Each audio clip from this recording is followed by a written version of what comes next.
Continuamos, Foco Político con Carlos del Pozo. Nosotros tenemos una interesante conversación ahora con Samuel Sena, presidente del Consejo Económico y Social de Santo Domingo.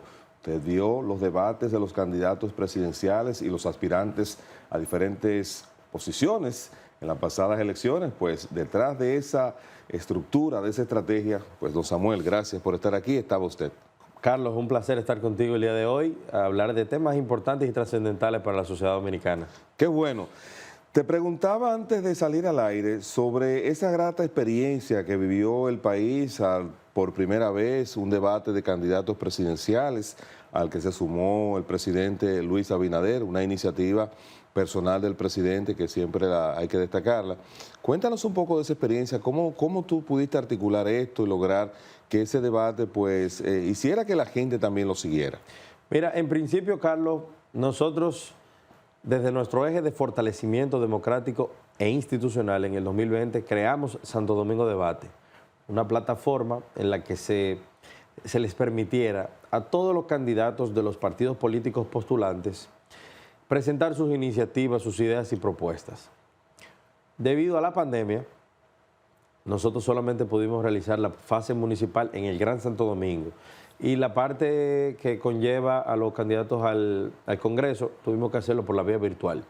Fue un primer ejercicio en el que se le dio participación a muchos jóvenes que estaban participando y que no tenían el mismo nivel de visibilidad o de presupuesto para poder competir en ese tipo de escenarios con otros candidatos de otros partidos. Ahora bien, ya para el 2024, ya con experiencia, con mayor robustez, más presupuesto y mejores aliados estratégicos, en este caso el Nuevo Diario y RTVD, la televisión pública con Iván Ruiz, bueno, y también RCC Media, con Antonio Payat, hicimos esta coalición y se pudo invitar a todos los candidatos a la parte municipal, que posteriormente lo cancelamos, sí, por una por una poca concurrencia de candidatos principalmente a los partidos mayoritarios. Todavía la República Dominicana tiene mucho que trabajar en materia de institucionalidad en materia municipal.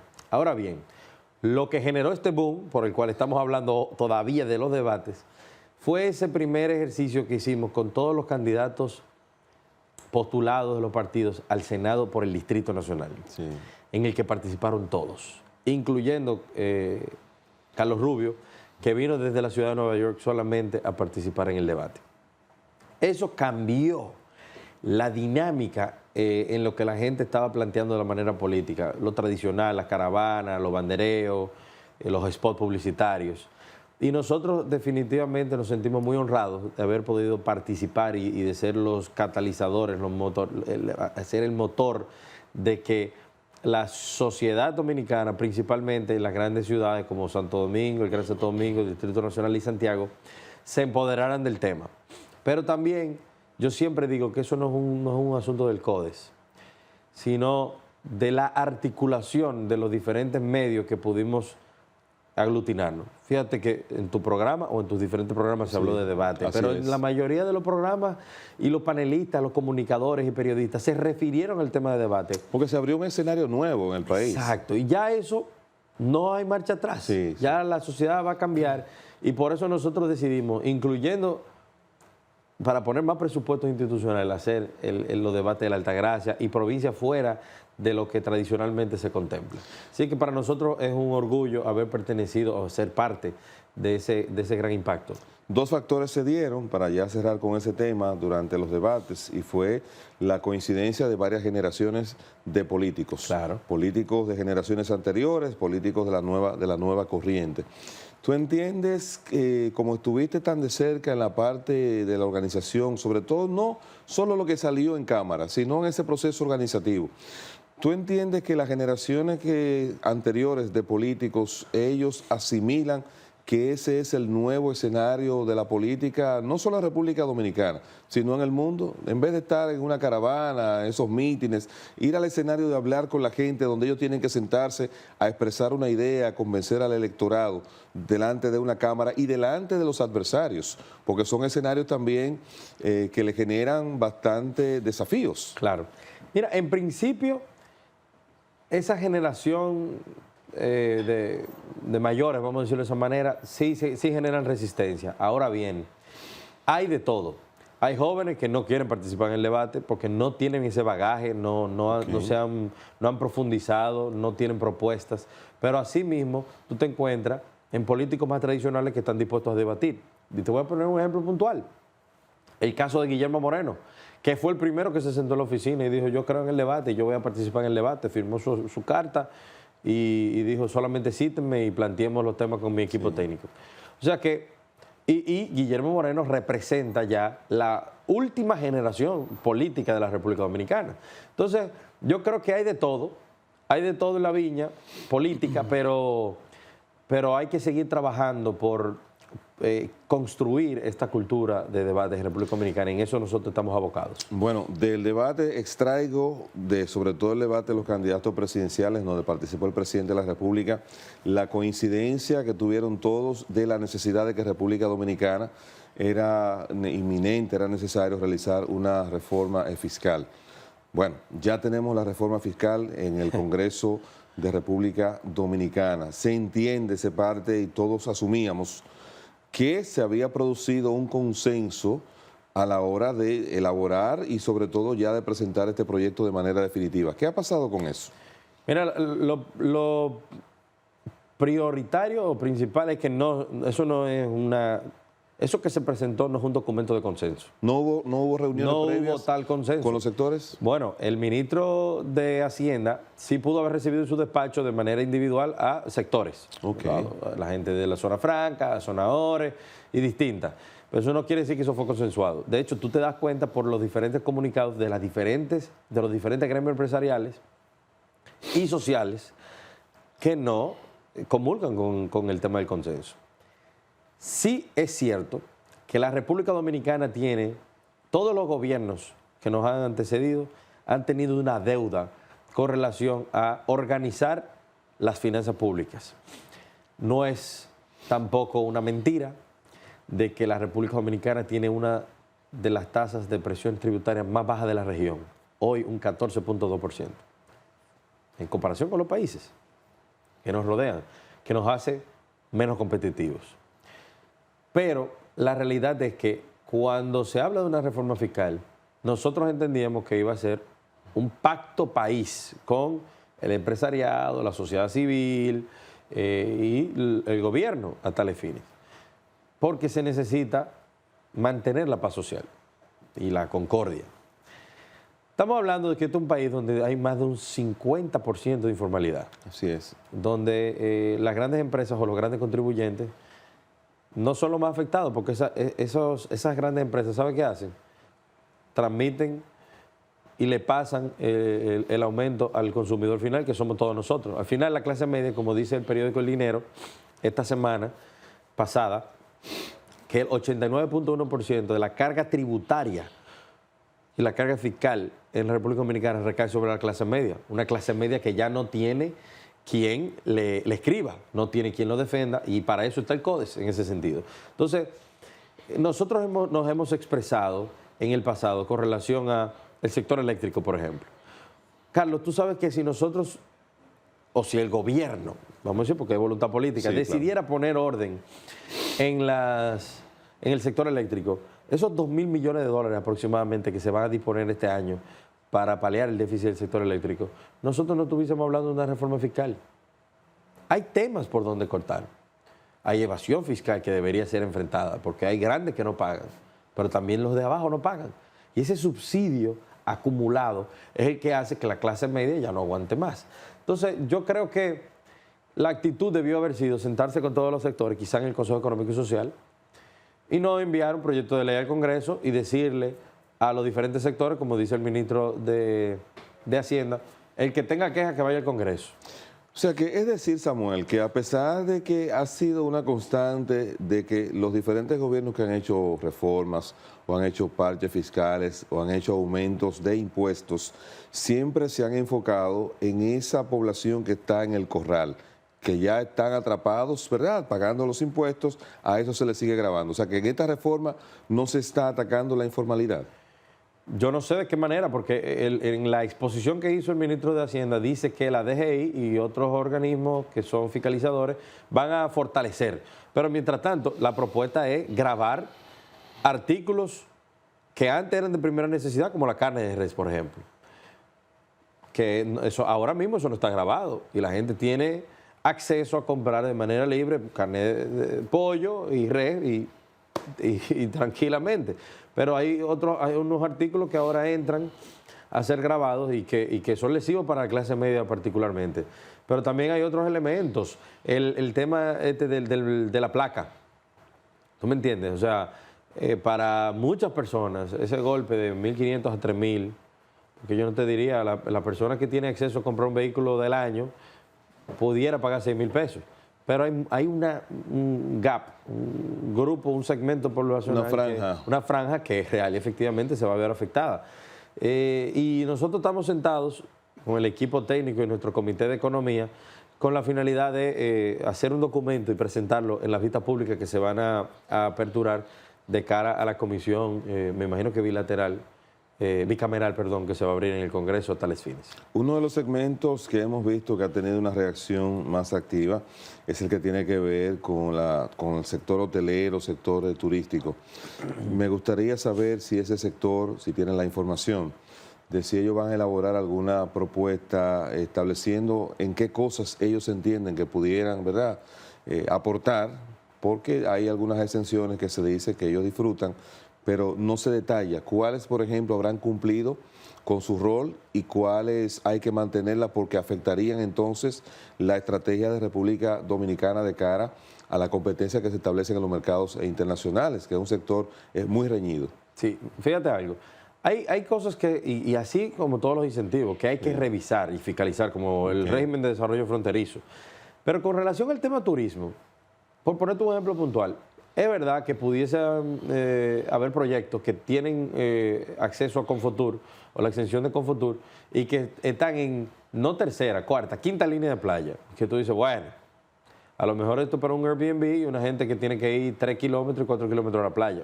Quizás habría que observarlo. Ahora bien, está también el tema de estas grandes inversiones que se han hecho y que se han vendido en las diferentes ferias internacionales como Fitur y TV Berlín, y que, por ejemplo, tú has desarrollado ya en 5 años un proyecto hotelero en Punta Cana y ya tú tienes 3 torres levantadas y las has vendido todas, pero te faltan 3 torres más y ya tú vas por tu 5º año de Confotur. Y tú sigues participando todos los años en esas diferentes ferias que la promueve el gobierno dominicano para aumentar los niveles de turismo en República Dominicana y los ingresos por turismo. Y que ahora tú me digas a mí que yo no voy a poder renovar el Confotur cuando ya yo he vendido villas, apartamentos a entidades y a personas y ciudadanos extranjeros que uno de los principales atractivos era el tema de los impuestos. Sí. Y ahora, entonces está el tema de la seguridad jurídica. O sea, ¿cómo se ve República Dominicana frente al mundo ante todo este tema de seguridad jurídica? De que hoy sí, pero mañana no, mañana sí. Entonces, esos son temas, elementos que realmente hay que tenerlos en cuenta. Yo estoy seguro de que Azonadores, bajo el liderazgo de David Gibre y de su vicepresidenta ejecutiva Aguilendor, van a presentar algún documento y van a intentar negociar este tipo de cosas porque afecta bastante. Yo conozco y tengo amigos que están siendo afectados ahora mismo por este tema. Bueno, tenemos que ir a un contacto de publicidad. Bueno, vamos a un contacto de publicidad, Samuel, claro. Y vamos a seguir conversando sobre este tema tan interesante, otros aspectos, a propósito de la gestión que hace don Samuel Sena por el fortalecimiento de la democracia en República Dominicana. Ya regresamos con Foco Político.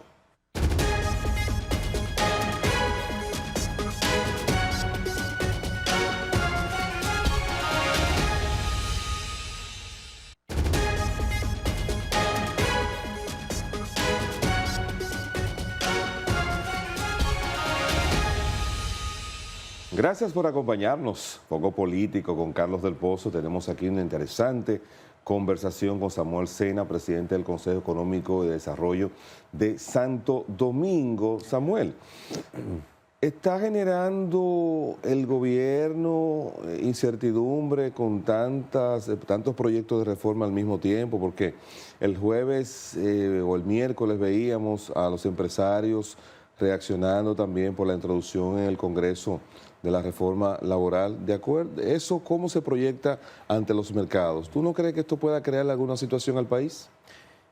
Sí y no. Te lo digo porque desde el 2020, cuando el presidente inició, presentó 12 reformas que se convirtieron en 14. En ese momento lo dijimos y dijimos, bueno, es muy ambicioso querer avanzar con tantos temas al mismo tiempo. Y precisamente ahora, cuando se presenta una reforma fiscal, se hablaba y casi todos los sectores decían, sí, no debe ser tributaria o fiscal, debe ser integral. Y debe ir de la mano de conocer una reforma laboral, porque el tema fiscal afecta mucho todo el tema de la empleabilidad, la inversión extranjera, el tema de los negocios. Y sí es una realidad de que se siente, y te lo digo porque lo he comentado con legisladores, que hay demasiados temas y que no se sabe si hay una agenda de vamos a entrar todos los temas juntos y para tener ganancia en el caos. No creo, fíjate, porque se introdujo la reforma constitucional y en 2 sesiones se aprobaron 10 artículos. Sí. Incluyendo una propuesta del CODES. Sí. ¿Cuál fue la del CODES? La propuesta que se aceptó del CODES, o que acogió el Consejo Nacional de la Magistratura, fue la sustitución de la figura del Procurador General de la República por el presidente del Tribunal Constitucional. Okay. Eso fue una propuesta que hizo puntualmente el CODES y que ya fue aprobada por el Consejo. Sí. Entonces, lo que sucede es que mucha gente está diciendo, bueno, son muchos temas al mismo tiempo, pero es que van al margen de la reforma constitucional, tanto la reforma fiscal como la modificación del código o una reforma laboral que data de 1992, van de la mano, porque tienen que haber ajustes, se tienen que hacer ajustes en materia laboral y de empleabilidad con la finalidad de poder avanzar una reforma fiscal. Evidentemente, eso, aunque vaya al Congreso, eso tiene que ir al Comité Nacional de Salarios, que eso aumente el salario, tengo entendido, pero no le he podido leer, de que se hacen algunos cambios significativos, como incluso en el horario y los pagos durante fines de semana. Así es. O sea que hay que ver, pero no, aunque se siente que son muchos temas al mismo tiempo, es que van directamente enlazados y hay que tocarlos. Lo que sí es que tiene que hacerse por consenso. Sí. No puede venir una línea del PRM de que eso sea de una manera sin que sea discutido con el empresariado y con la sociedad civil. Uno de los riesgos, por ejemplo, que vimos en ese proceso de aprobación en primera lectura de la reforma constitucional fue precisamente un artículo que quiso colocar la asambleísta mi amiga Soraya Suárez, mi amiga. Quiso colocar un tema de contrabando ahí. Se puso creativa. Y entonces eso pues despertó niveles de preocupación, aunque el PRM pues reaccionó desligándose de eso, pero a veces uno no sabe si el desligarse es peor que asumir la responsabilidad. Si tú sabes qué es lo que sucede, que cuando en materia constitucional mucha gente no entiende, y entiende que hay un proyecto de ley que da la apertura al proyecto de reforma, pero cuando la Asamblea Revisora se abre, los legisladores, hay una corriente de opinión que entiende, ilegal, jurídica, de que los legisladores son soberanos. Y entonces, bueno, en el ejercicio de esa soberanía, nuestra querida amiga Soraya Suárez, a la que tengo muchísimo aprecio, y tenemos un proyecto de ley conjunto con ella. Iba a dar un toquecito por tercera. Se puso creativa, igual el presidente del Senado, ahí le sacaron, lo leí. Que dijo, no, saquen eso. Retiren esa vaina, dijo el presidente del Senado. Se le zafó, pero la realidad es que no era el momento idóneo para tocar ese tema, y tú sabes que también la situación que está pasando en La Vega está suscitando mucha atención, principalmente de parte de la oposición, que está muy pendiente de cualquier error que cometa el gobierno para poder tomar ventaja política. Evaluemos un poco la Junta Central Electoral, cómo tú ponderas la gestión que hicieron de cara al pasado torneo electoral y si hay alguna expectativa particular de algunos miembros que tú quieres que se mantengan. Claro, bueno, mira, nosotros nos hemos pronunciado en el pasado y hemos felicitado a la Junta Central Electoral, encabezada por su presidente, el doctor Román Jaques Liranzo, por la excelente labor que realizaron en los comicios pasados y en temas institucionales, porque la gente cree que muchas personas entienden que la Junta Central Electoral solamente es organizar elecciones, pero ahí está el registro civil, Sí, la y hay cédula. otros temas administrativos en los cuales hay que aplaudir. Yo no sé si a ti te ha tocado tener que asistir o ir a los diferentes centros en 360, Plaza 360, Sí, claro. Plaza Central y en otras plazas, hasta los domingos, hasta 2 y 3 de la tarde. El estándar de servicio se ha elevado. Yo creo que muchas organizaciones e instituciones del Estado deben caerle atrás a la Junta Central Sí, Electoral eso en es materia de cierto. servicio. Eso Entonces, es cierto. nosotros como institución estamos apostando y estamos apoyando la permanencia como presidente de la Junta Central Electoral del doctor Román Jaque Liranzo, y apoyamos también a los magistrados Santelices y los magistrados Chami Isa y la magistrada Banaí, que es la primera sustituta del presidente, pero que ahora Sí. nos gustaría que le tocara como titular. O sea que son actores profesionales y ciudadanos ejemplares que nosotros entendemos que enriquecería muchísimo más una administración que ha hecho un muy buen trabajo. Hay otro aspecto con relación a la Junta. Bueno, tendremos ya elecciones unidas Sí. de cara al torneo del año 2032. La Junta hizo observaciones sobre ese particular. ¿Qué le parece a ustedes lo que planteaba la Junta? Si se consideraría esas observaciones como una meta a cumplir o si eso pudiera ser determinante para que pudieran ser igual de exitosas los resultados electorales. En primer lugar, Carlos, nosotros estuvimos de acuerdo con la unificación de las elecciones por un argumento principal, que es el de combatir el abstencionismo electoral. Eso en primer lugar. Número dos, en el marco de las reformas que se plantearon en el año 2020, el CODES y en mi persona, porque estuve como representante en esa mesa de modificación de la ley electoral y de partidos políticos, fungimos como co-coordinadores junto con la Junta Central Electoral. Por lo tanto, pude tratar personalmente con el magistrado Chami y con otros actores la propuesta institucional que presentó la Junta Central Electoral para las modificaciones de estas leyes. Y puedo decirte que eso es bien pensado. O sea, el hecho de que se haya planteado para el 2032 quiere decir que se ha reflexionado, se ha profundizado en cómo sería el mecanismo idóneo para poder hacer efectivo la unificación de las elecciones, porque quizás de cara al 2028 hubiese sido un poquito más rápido o muy apresurado. Así que nosotros estamos apoyando esa propuesta y entendemos que es favorable. ¿Tú crees que República Dominicana está preparada para el voto obligatorio? Mira, yo no creo en nada obligado. Yo lo que creo es que hay que seguir trabajando con los partidos políticos, que son los instrumentos necesarios para fortalecer la democracia, y la misma Junta Central Electoral y las organizaciones de la sociedad civil en aumentar los niveles de participación, ese ejercicio que nosotros estamos haciendo de debate, para que la sociedad en sentido general esté empapada y sea menos apática en los temas institucionales y políticos. Pero la obligatoriedad no funciona en muchísimos países. La mayoría de los países, igual cuando me preguntan si el debate debe ser obligatorio, nada que sea obligado funciona. Yo creo que a la gente hay que crearle la cultura, incentivarla y promoverla. El foco político finalmente se coloca sobre la siguiente inquietud: el transfugismo. ¿Debe ser sancionado por ley o dejamos eso así como está? No, hay que poner orden, Yo creo que en las modificaciones de las leyes hay que apretar un poquito más eso, porque hay gente que quiere jugar con el sistema de partidos, sí. Y si hoy no te conviene una cosa, te quiere ir para el otro. Y realmente las reglas de juego tienen que estar claras para todos y la gente tiene que tener ética en todo lo que haga. Bueno, muchas gracias, Samuel Sena, por estar aquí con nosotros en Foco Político. Nosotros seguimos desarrollando pues este espacio. Samuel Sena, presidente del CODES, nos ha acompañado en este domingo por la tarde. Pues gracias. Continuamos, Foco Político.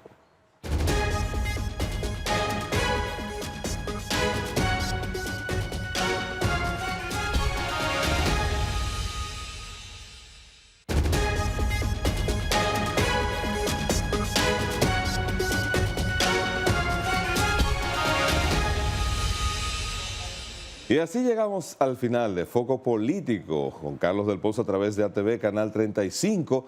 Los esperamos el próximo domingo a las 2 de la tarde. No se olvide suscribirse a nuestro canal de YouTube, @Foco Político TV. Feliz resto de la tarde.